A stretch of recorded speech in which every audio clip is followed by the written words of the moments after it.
During the 1960s, government-funded agricultural trials in Britain recorded a harvest that broke every expectation. 100 tons per acre, repeated season after season, from ground so nutrient-depleted that conventional crops refused to grow. Researchers cut the same stand 5 times in a single growing year. Each time, it returned to full height within 4 weeks. No synthetic fertilizer was applied. No irrigation system was installed. No replanting was necessary for 20 years. When scientists analyzed the cut material, they found decomposition behavior that contradicted everything known about green manure. Standard cover crops require weeks to break down in a compost pile. This plant dissolved into the earth in 48 hours. The Victorians had grown it as a safeguard against hunger. A lone breeder in the 1950s cultivated 21 distinct varieties in search of the ideal specimen. And yet by 2001, it had disappeared from every retail nursery in the United States. Today, the global fertilizer industry earns more than $230 billion each year. It burns enormous quantities of natural gas and releases staggering volumes of carbon dioxide to manufacture products this single species generates on its own, for free, indefinitely. The plant is comfrey, and the campaign to bury it tells a story about what happens when nature produces something no corporation can package and sell. The earliest recorded mention dates to roughly 90 AD. Dioscorides, the Greek physician whose Encyclopedia of Medicinal Plants guided European doctors for 1500 years, described a species with adhesive roots and remarkable tissue bonding properties. He recommended it for fractures. The Greek word symphytum translates directly as to unite or to knit together. Roman writers expanded on the claim. Pliny the Elder reportedly boiled comfrey root into a thick paste and demonstrated that it could bind separated pieces of flesh. The bond held. Across medieval Europe, the common name became knitbone, and for 2 millennia the plant was defined entirely by its medical reputation. Then a failed businessman changed everything, and medicine had nothing to do with it. Henry Doubleday was an impoverished Quaker living in Essex when the Irish potato famine killed 1 million people in the 1840s. He had already tried and failed at starch production and adhesive manufacturing. But the horror of mass starvation reshaped his purpose entirely. In the 1850s, while hunting for new raw materials, Doubleday contacted the head gardener at the Russian Imperial Palace in St. Petersburg and requested cuttings of a particular comfrey species. What arrived was not what he ordered. The specimens were an unintentional cross between 2 species, a first-generation hybrid displaying a genetic energy that neither parent possessed alone. The accident was extraordinary. These plants delivered yields no one had documented before. 100 tons from a single acre. Doubleday abandoned every commercial pursuit. The famine had rewritten his priorities. He spent the remaining 30 years of his life methodically investigating comfrey as a food source and livestock forage. He died at 92 with no fortune and no fame, still convinced the plant could prevent the next hunger crisis. His family, seeing no value in his obsession, destroyed every page of his research. 3 decades of careful yield records, growing methods, and nutritional data turned to ash. Comfrey cultivation faded as the Industrial Revolution pushed farming toward machines and chemical inputs. The Quaker who had produced 100 tons per acre with hand tools was forgotten. Then, in 1948, a young horticulturist named Lawrence Hills stumbled onto Doubleday's erased legacy and resolved to reconstruct it from scratch. Hills established the Henry Doubleday Research Association, collected comfrey specimens from across the British Isles, and planted 21 varieties in controlled side-by-side trials. He measured everything Doubleday had measured, rebuilding the dataset the fire had consumed. By the early 1960s, a single cultivar outperformed every other on every metric. Bocking 14. It was naturally sterile, incapable of producing invasive seed. It resisted disease without intervention, and its nutrient concentration surpassed all others tested. Hills then made a decision the chemical fertilizer sector never anticipated. He refused every patent opportunity and instead shipped root cuttings at no charge to anyone who wrote to him. Gardeners in England, smallholders in East Africa, and experimenters across North America received root cuttings. Before Hills retired, Bocking 14 was established on 6 continents. The laboratory numbers explain why the industry took notice.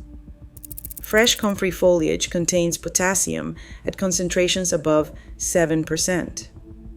Standard farmyard manure rarely reaches 1.5%. But the decomposition speed is what truly disrupts the model.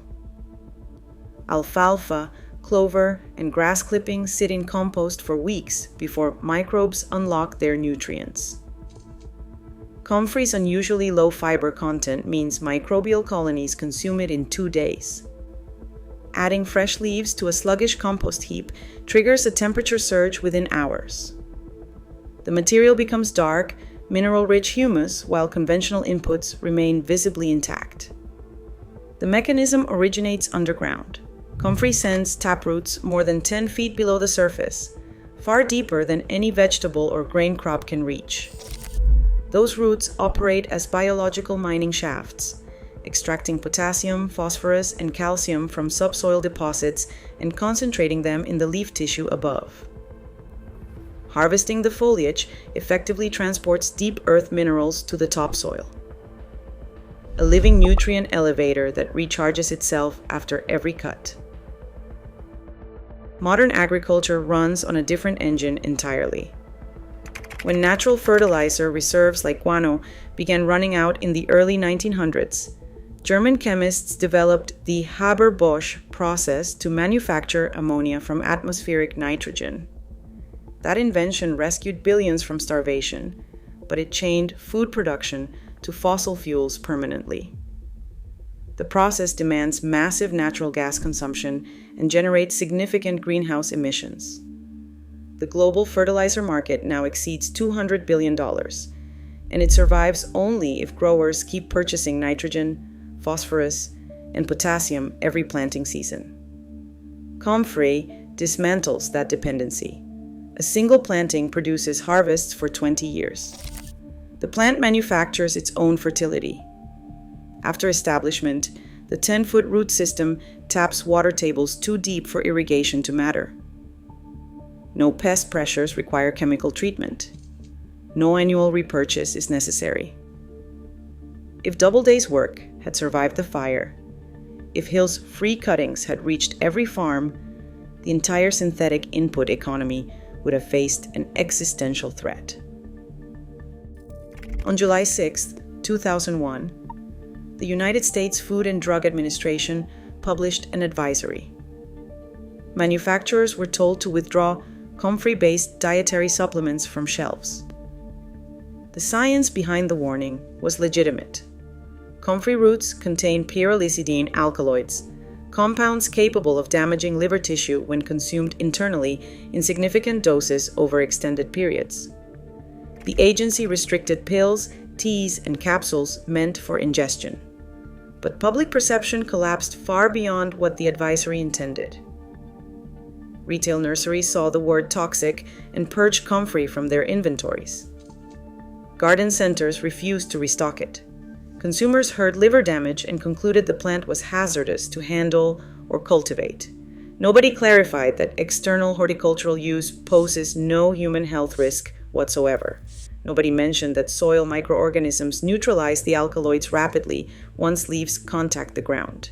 Within 5 years, comfrey had essentially vanished from mainstream horticulture. 4 decades of Lawrence Hill's advocacy evaporated. The timing deserves scrutiny. In 2001, natural gas prices were climbing. Fertilizer corporations were merging into enormous multinational conglomerates, entities whose revenue models depend entirely on farmers who cannot opt out. Precisely at that moment, The one species offering permanent self-sufficiency was labeled too dangerous to stock. Comfrey's biology has not changed. Bocking 14 still delivers 100 tons per acre. It still decomposes in 48 hours. It still concentrates 7% potassium in its leaves. Established stands endure temperatures as low as -30 degrees. The plant tolerates drought, colonizes marginal land no other crop can use, and because Bocking 14 is sterile, it never spreads beyond where it was placed. 5 cuttings per season, 20 tons per harvest, 100 tons per year, for 2 decades straight. 3 distinct forces conspired against Comfrey across 150 years. Fire erased Doubleday's data. Industrialization erased the need for perennial fertility. And a misunderstood regulatory action erased the plant from commerce. But none of those erasures altered the arithmetic. The fertilizer industry profits by selling products that must be repurchased annually. Energy companies profit when agriculture depends on synthesis facilities. That entire economic architecture requires growers to forget that fertility can be cultivated rather than purchased. Comfrey cannot be patented. It cannot be engineered to require yearly buying. It cannot be monopolized because a single fragment of root generates a new plant. Hills understood this perfectly. Free distribution was the only strategy that guaranteed survival. The plant persists. Root cuttings circulate through permaculture networks like currency. The hybrid Doubleday received by accident nearly 2 centuries ago endures exactly as he believed it would. Indestructible, self-renewing, patient. Waiting for the season when purchased fertility becomes too costly to justify. Comfrey is not a relic. It is a permanent exit from the supply chain. Fertilizer that costs nothing. Forever. And the reality that a $230 billion industry spent over a century trying to ensure nobody remembers it should tell you everything about what it is actually worth. If you found this fascinating, hit subscribe for more stories like this.